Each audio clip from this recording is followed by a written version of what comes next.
Hello friends, welcome to GS study.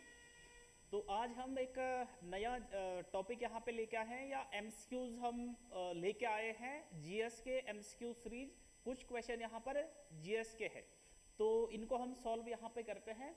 तो यहाँ पर जो पहला क्वेश्चन है, 71 वाला यहाँ पर जो क्वेश्चन है, यहाँ पर लिखा गया है कि निम्नलिखित में से कौन सा प्रावधान संविधान का भाग सही सुमेलित नहीं है। तो हमें यहाँ पे बताना है कि कौन सा सही सुमेलित नहीं होगा। तो पहला है यहाँ पे संघ और राज्य क्षेत्र, तो भाग 8 के अंतर्गत यहाँ पर है, यानी कि जिसे हम यूनियन टेरिटरी कहते हैं। तो यूनियन टेरिटरी या जो केंद्र शासित प्रदेश है, तो उनका प्रावधान संविधान के भाग 8 के अंतर्गत किया गया है। जबकि राज्यों का, अन्य राज्यों का जो प्रावधान है, तो भाग 6 के अंतर्गत किया गया है, जिसे राज्यों का संविधान भी जिसे कहा जाता है। तो यहाँ ने कि पहला वाला कथन यहाँ पे सही हो जाएगा। दूसरा वाला है एससी और एसटी, यानी कि अनुसूचित जाति और जनजाति जो क्षेत्र है, तो उनका प्रावधान यहाँ पर भाग 10 के अंतर्गत, तो ये भी यहाँ पर सही हो जाएगा। उसके बाद अगला है यहाँ पे अधिकरण या ट्रिब्यूनल जिसे कहते हैं, तो यहाँ पर ये लिखा गया है भाग 11। तो भाग 11 के अंतर्गत अधिकरण का प्रावधान नहीं है, बल्कि जो ट्रिब्यूनल या अधिकरण का प्रावधान वो भाग 14 के अंतर्गत यहाँ पर किया गया है। तो यहाँ पर होना था भाग 14 और 14 का ए, 14 का ए। और इसके लिए दो आर्टिकल हैं, एक है 323 का ए और एक है 323 का बी। तो ये दो आर्टिकल भाग 14 के ए के तहत इनको रखा गया है और ये बाद में जोड़ा गया है ये भाग। और अगर पूछा जाएगा किस संविधान संशोधन के द्वारा इसे जोड़ा जाता है, तो एक 42वां संविधान संशोधन जो होता है 1976, तो इसी के द्वारा भाग 14 का ए जोड़ा जाता है और इसमें दो आर्टिकल इसमें जोड़े जाते हैं। तो यानी कि ये तीसरा वाला गलत होना है। चौथा है इसमें राजभाषा ऑप्शन, ये राजभाषा से संबंधित यहाँ पर, तो यहाँ पर हो जाएगा भाग 17।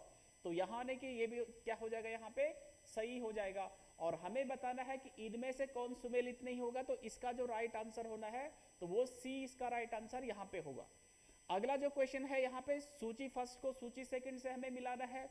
तो एक तरफ यहाँ पर आर्टिकल दिए गए हैं और एक तरफ यानी कि यहाँ पर विषय दिए गए हैं, उनसे संबंधित विषय। तो यहाँ पर पहला है जैसे अनुच्छेद 324 आर्टिकल 324, तो इसमें प्रावधान किया गया है किसका, निर्वाचन आयोग का प्रावधान यहाँ पर किया गया है।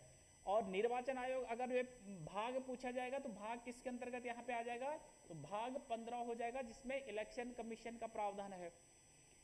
उसके अलावा 315, तो इसमें लोक सेवा आयोग से संबंधित है और इसका भी भाग अगर हम देखें तो भाग इसका हो जाएगा कौन सा, 14 भाग इसमें हो जाएगा। और वैसे इसमें 14 भाग में आर्टिकल 308 से लेकर 323 तक इसमें प्रावधान है। तो इसी में आर्टिकल 315 है, तो लोक सेवा आयोग का प्रावधान यहाँ पे है, चाहे संघ लोक सेवा आयोग हो चाहे राज्य लोक सेवा आयोग हो। अगला है अनुच्छेद 280, तो इसमें प्रावधान है किसका, फाइनेंस कमीशन, वित्त आयोग का प्रावधान यहाँ पर किया गया है। और इसका भी अगर हम भाग देखें तो इसका भाग कौन सा हो जाएगा, भाग 12 यहाँ पे हो जाएगा।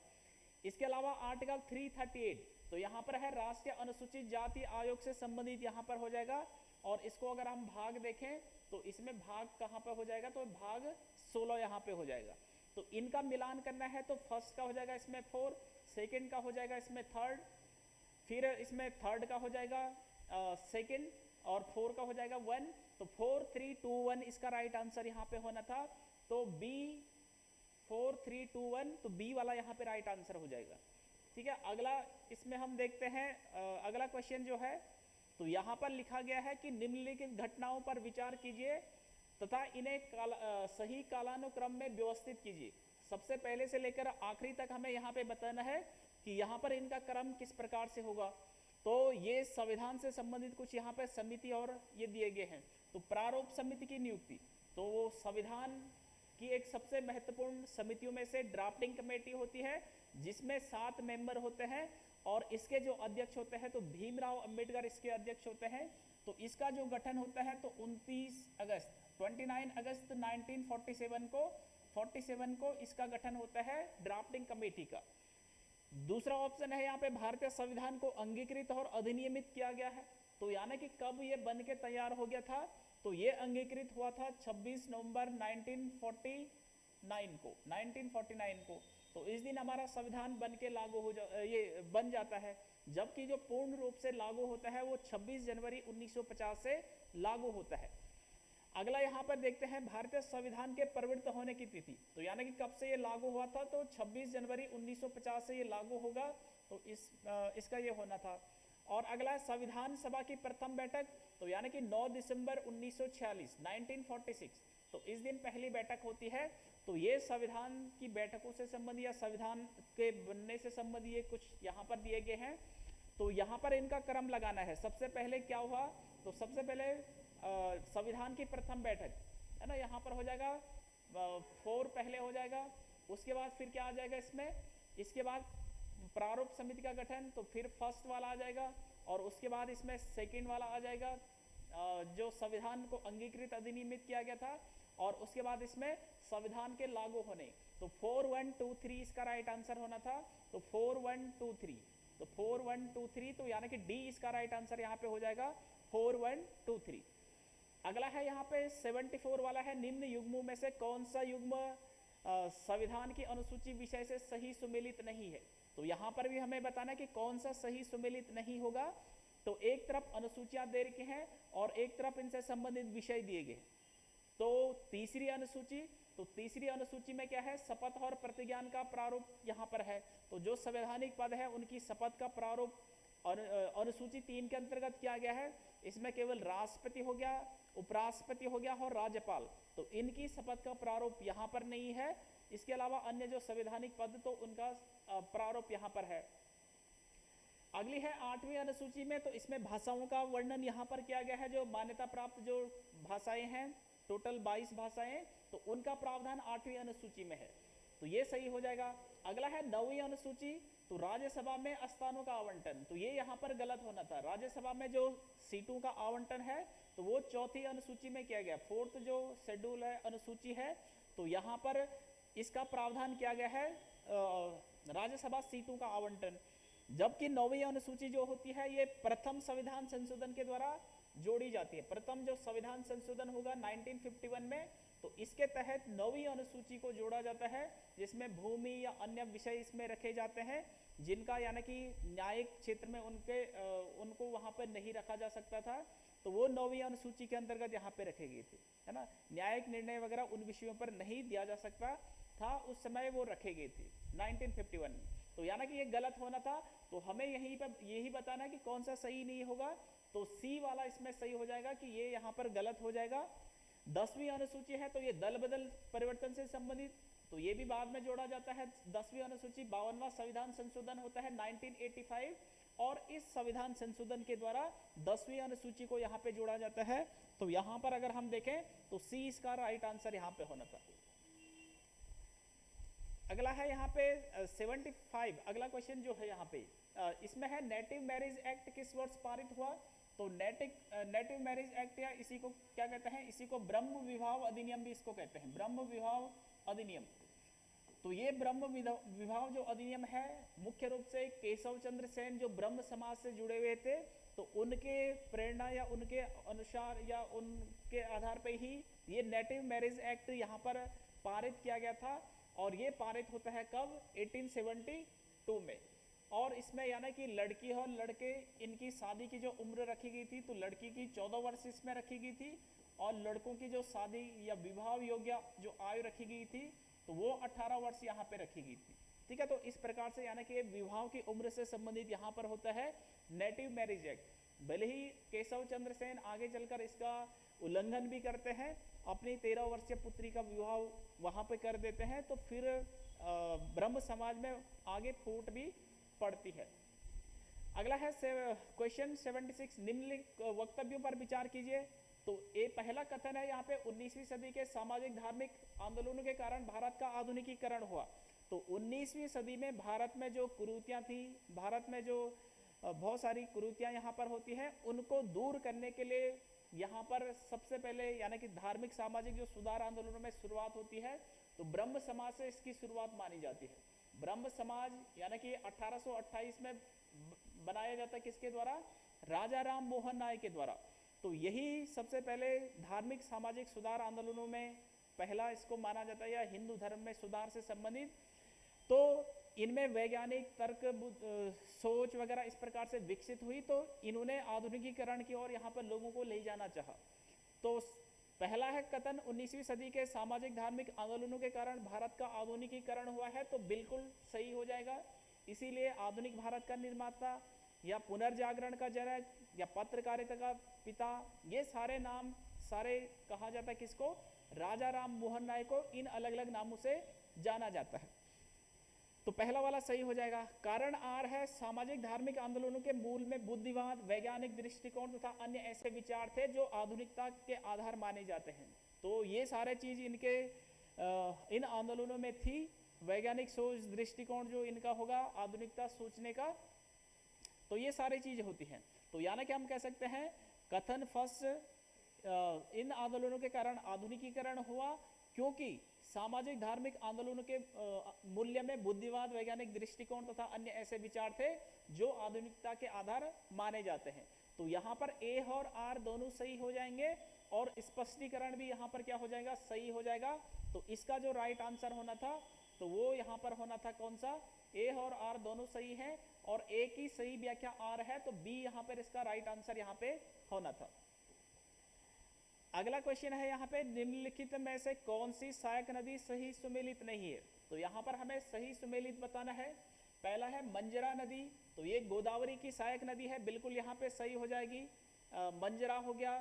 इसके अलावा गोदावरी की जो सहायक नदी है वैनगंगा, वैनगंगा, पैनगंगा, पैनगंगा, इसके अलावा प्राणहिता, प्राणहिता, प्राणहिता, इसके अलावा मंजरा हो गया।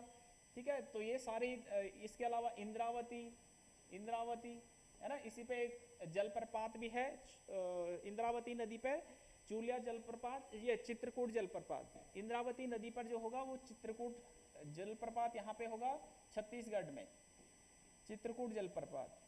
तो इस जलप्रपात को यानी कि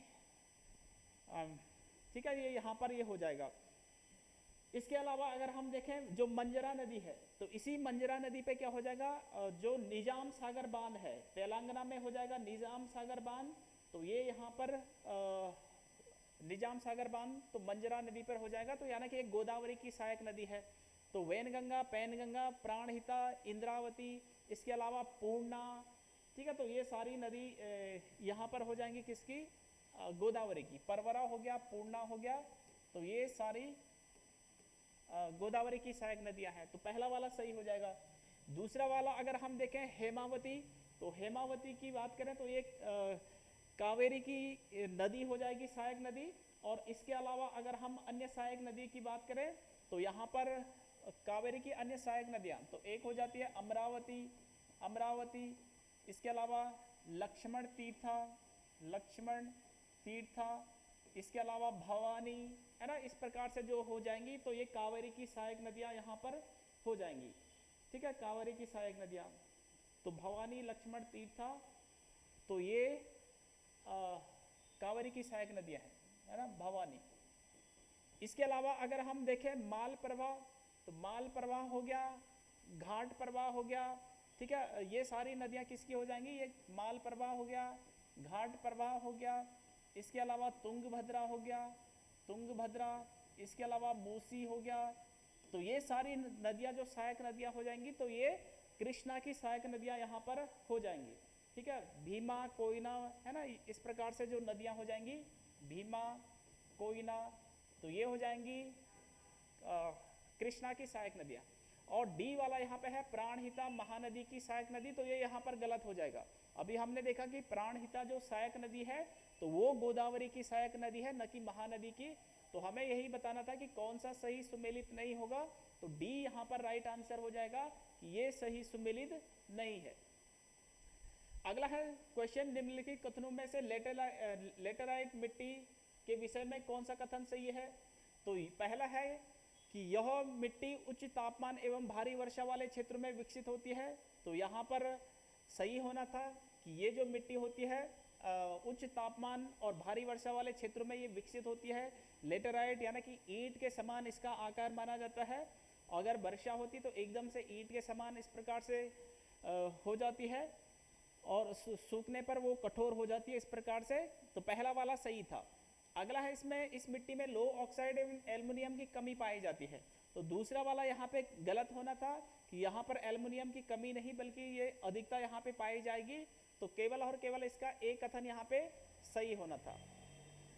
ठीक है, अगला क्वेश्चन है यहाँ पे 79 वाला अगला क्वेश्चन है यहाँ पे, पराबैंगनी विकिरण को अवशोषित करने वाली ओजोन परत किस वायुमंडलीय परत में पाई जाती है? तो आपने लेयर पढ़ी होंगी, वायुमंडल की जो लेयर है सबसे नीचे होता है ट्रोपोस्फियर या क्षोभ मंडल, यहाँ पर होता है क्षोभ मंडल, उसके बाद आता है समताप मंडल, समताप मंडल, ठीक है, उसके बाद आता है मध्य मंडल, मध्य मंडल, उसके बाद आता है आयन मंडल, आयन मंडल, और लास्ट में आ जाएगा इसमें कौन सा, बहिर्मंडल। ठीक है, बहिर्मंडल। तो इस प्रकार से यानी कि ये वायुमंडल की अलग अलग लेयरें हैं। तो सबसे नीचे वाली जो लेयर ट्रोपोस्फियर जिसे कहते हैं, क्षोभ मंडल जिसे कहते हैं, तो यहाँ पर जितनी भी मौसमी घटनाएं वगैरह ये सारी चीजें यहाँ पर होती हैं। समताप मंडल स्ट्रेटोस्फीयर जिसे कहते हैं, तो यहीं पर यहाँ पर एक तो मौसम साफ रहता है, वायुयान चलाने के लिए उपयुक्त आदर्श दशा यहाँ पे पाई जाती है। इसके अलावा जो ओजोन लेयर होती है तो वो इसी समताप मंडल में होती है, जो सूर्य से आने वाली जो अल्ट्रावायलेट जो रेज होती है उनको धरातल तक आने में रोकती है। ठीक है, तो इसका जो राइट आंसर अगर हम देखें तो इसका राइट आंसर होना था यहाँ पे कौन सा, बी यहाँ पे सही होना था, स्ट्रेटोस्फीयर या समताप मंडल। ठीक है, अगला है यहाँ पे 80 वाला क्वेश्चन है यहाँ पे। तो ये बुक यहाँ पे बतानी है कि from depends to self reliance, तो ये पुस्तक किसकी है? 80 वाला अगर हम देखें तो ये पुस्तक यहाँ पे होनी थी किसकी? तो इसका राइट आंसर यहाँ पे था विमल जालान, तो डी इसका राइट आंसर यहाँ पे था। ठीक है, अगला है इसमें निम्नलिखित में से कौन सा विश्व वेटलैंड दिवस के रूप में मनाया जाता है? तो विश्व वेटलैंड दिवस के रूप में अगर हम देखें तो यहाँ पर मनाया जाता है कब? 2 फरवरी को, है ना। 2 फरवरी 1971 को ईरान का जो रामसर जगह है, तो रामसर में एक सम्मेलन होता है, विश्व सम्मेलन आर्द्र भूमि से संबंधित, तो इसलिए प्रतिवर्ष 2 फरवरी को क्या मनाया जाता है? वेटलैंड्स दिवस या आर्द्र भूमि दिवस के रूप में मनाया जाता है। ठीक है, अगला है 82 वाला क्वेश्चन है, विश्व सामाजिक संरक्षण रिपोर्ट प्रकाशित की जाती है, तो ये अंतर्राष्ट्रीय श्रम संगठन के द्वारा ये यहाँ पर जारी की जाती है, तो इसका राइट आंसर क्या होना था? सी यहाँ पे होना था। अगला है इसमें 83 वाला जो क्वेश्चन है, 83 वाला क्वेश्चन है यहाँ पे, मध्याह्न भोजन योजना को पीएम पोषण योजना के में किस वर्ष पुनर्निर्मित किया गया है? तो ये इसका राइट आंसर जो होगा 2021 इसका हो जाएगा। मध्याह्न भोजन योजना की बात करें हम तो 15 अगस्त 1995 इस दिन ये योजना शुरू होती है, और 2021 में इस योजना का नाम पीएम पोषण योजना यहाँ पे रखा जाता है। तो इसका राइट आंसर अगर हम देखें तो इसका राइट आंसर होना है यहाँ पे डी, डी इसका राइट आंसर यहाँ पे हो जाएगा। ठीक है, अगला अगर हम देखें इसमें 84 वाला है, निम्नलिखित में से कौन सी एक योजना सही सुमेलित नहीं है? तो यहाँ पर हमें बताना है कि कौन सी एक सही सुमेलित योजना नहीं होगी।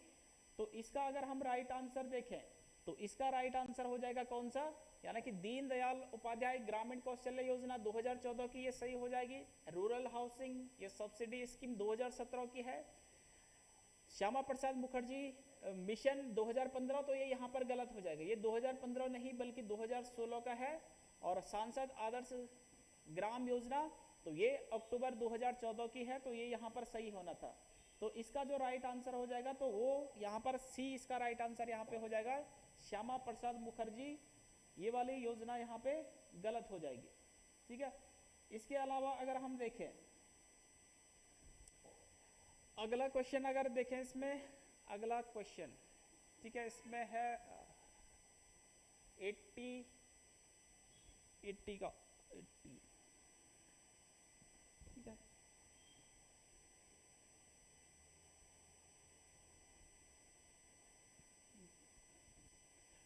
ठीक है, अगला क्वेश्चन इसमें हम देखते हैं विश्व वेटलैंड विश्व सामाजिक रिपोर्ट। अगला है इसमें क्वेश्चन, प्राकृतिक संसाधनों का वर्तमान पीढ़ी द्वारा इस प्रकार से उपयोग किया जाए कि प्राकृतिक संसाधनों का न्यूनतम क्षरण हो।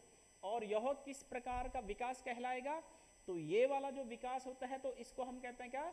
सतत विकास, है ना, सस्टेनेबल डेवलपमेंट जिसे कहते हैं, कि ऐसा विकास जिसमें आगे आने वाली पीढ़ी को ध्यान में रखते हुए, आगे आने वाले भविष्य को ध्यान में रखते हुए विकास किया जाता है। तो ये सस्टेनेबल डेवलपमेंट यहाँ पर होता है। तो सी इसका राइट आंसर यहाँ पे होना था, ठीक है।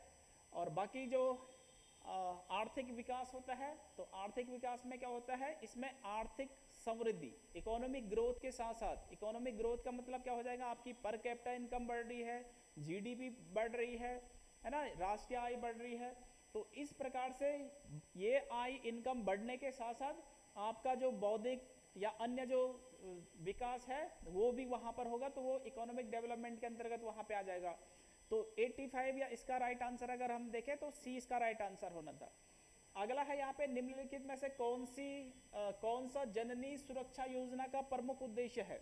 तो यहाँ पर जननी सुरक्षा योजना का जो प्रमुख उद्देश्य हो जाएगा, तो पहला है केवल मातृ मृत्यु दर में कमी, तो ये यहाँ पर गलत है। दूसरा है केवल नवजात मृत्यु दर में कमी, तो ये भी गलत है।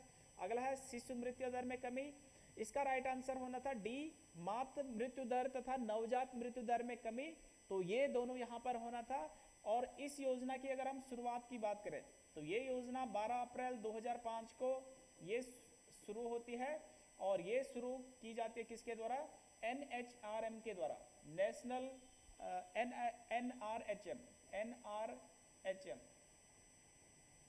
तो ये हो जाएगा नेशनल रूरल हेल्थ मिशन है, तो इसके द्वारा ही इस योजना को यहाँ पर शुरू किया जाता है, NRHM के द्वारा। तो ये जो राइट आंसर इसका होना था, डी इसका राइट आंसर होना था। अगला इसमें क्वेश्चन, रियो शिखर सम्मेलन 1992 का एजेंडा 21 संबंधित है। तो ये एजेंडा 21 रियो यानी कि रियो डी जेनेरो ब्राजील में ये सम्मेलन होता है। तो इस सम्मेलन का जो संबंध होता है, तो यहाँ पर सस्टेनेबल डेवलपमेंट, इसका राइट आंसर हो जाएगा ए, राइट आंसर होना था। अगला है, निसार उपग्रह निम्नलिखित में से किन संगठनों द्वारा संयुक्त रूप से विकसित किया गया है?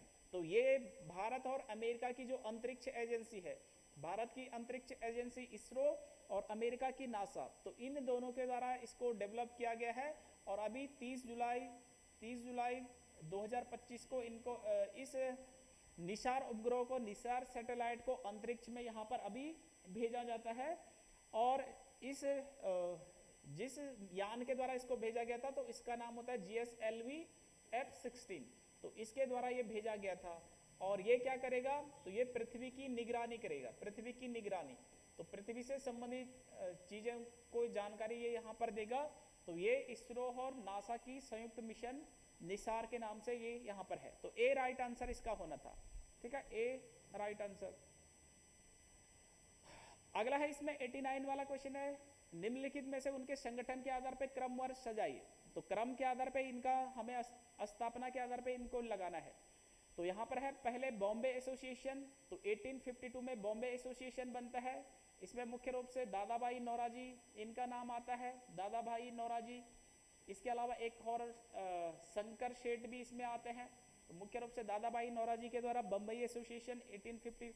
अगला है मद्रास महाजन सभा, तो इसका गठन मद्रास में 1884 में, और इसमें राघवाचार्य इसकी स्थापना यहाँ पर करते हैं। इसके अलावा इंडियन एसोसिएशन की बात करें तो ये बनता है इंडियन एसोसिएशन 1876 में, और ये बनाया जाता है किसके द्वारा? तो सुरेंद्र नाथ बनर्जी के द्वारा, सुरेंद्र नाथ बनर्जी, तो इनका ये संगठन होता है। और इसके अलावा इंडियन लीग की बात करें तो ये 1875 में बनता है, और इसके संस्थापक होते हैं कौन? शिशिर कुमार घोष, शिशिर कुमार घोष। तो इनका हमें यहाँ पे क्रम से लगाना है। तो पहले इसमें सबसे पहले क्या आ जाएगा? इसमें 1852 वाला इसमें आ जाएगा, तो पहले फर्स्ट आ जाएगा इसमें। उसके बाद अगर हम देखें तो उसके बाद इसमें आ जाएगा कौन सा? डी, चौथा वाला इसमें आ जाएगा। उसके बाद इसमें आ जाएगा थर्ड वाला, और उसके बाद आ जाएगा इसमें सेकंड। तो 1432, तो डी इसका राइट आंसर होना था 1432। इनका जो क्रम हो जाएगा स्थापना के आधार पे, तो इस प्रकार से इसका हो जाएगा। अगला क्वेश्चन है यहाँ पे, अगला क्वेश्चन है यहाँ पे, निम्नलिखित में से कौन सी पद्धति राष्ट्रीय आय का आकलन की पद्धति नहीं है? तो राष्ट्रीय आय, नेशनल इनकम जो निकाली जाती है, उसको निकालने के लिए 3 पद्धतियां यहाँ पर है, आय विधि, व्यय विधि और उत्पाद विधि। तो यहाँ पर सी इसका राइट आंसर होना था, मैट्रिक्स पद्धति यहाँ पर नहीं है। तो बाकी आय विधि, व्यय विधि और उत्पादन विधि, तो एक वित्तीय वर्ष में देखा जाता है कितनी टोटल उत्पादन हो रहा है, फिर उत्पादन के मार्केट प्राइस कितना है, तो उस आधार पे, उत्पादन के आधार पे एक वित्तीय वर्ष में कितना व्यय है, तो उसके आधार पे राष्ट्रीय आय का आकलन, और आय के आधार पे। तो ये यहाँ पर 3 पद्धतियां हैं, तो सी इसका राइट आंसर होना था। बाकी सर्वप्रथम अगर पूछा जाएगा राष्ट्रीय आय का आकलन किसने किया, तो दादाभाई नौरोजी के द्वारा सबसे पहले भारत की राष्ट्रीय आय का आकलन किया जाता है 1866-67 में, ठीक है। और इस समय इन्होंने कहा कि प्रति व्यक्ति 20 रुपये इन्होंने यहाँ पर कहा था। उसके बाद जैसे स्वतंत्रता के बाद हम देखते हैं 1949 में, 1949 में एक समिति बनती है 1949 में, तो उस समिति का नाम होता है क्या, राष्ट्रीय आय समिति, राष्ट्रीय आय समिति। और इस समिति के अध्यक्ष होते हैं पीसी महानुलोविस, ये इस कमेटी के अध्यक्ष होते हैं। तो इनके द्वारा स्वतंत्रता के बाद पहली बार यानी कि राष्ट्रीय आय का आकलन यहाँ पे किया जाता है, ठीक है। अगला इसमें क्वेश्चन कि इनमें से कौन सा एक मान्य IPv4 का पता है, यानी कि इंटरनेट प्रोटोकॉल वर्जन 4 का एड्रेस है। तो प्रत्येक जो भी कंप्यूटर है या उपकरण है, अगर वो इंटरनेट से जुड़ता है तो उसका एक IP address, internet protocol address उसका होता है। तो यहाँ पर IPv4 के नाम से, या एक नया है यहाँ पे IPv6, तो ये 2 वर्जन यहाँ पर इनको यहाँ पे देखा जाता है।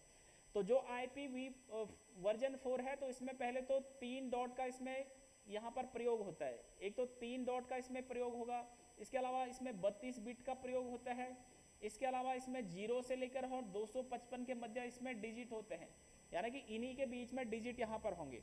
तो इसमें से हमें देखना है कि 0 से 255 के मध्य डिजिट का प्रयोग होना चाहिए, और डॉट इसमें केवल 3 ही डॉट इसमें होने चाहिए।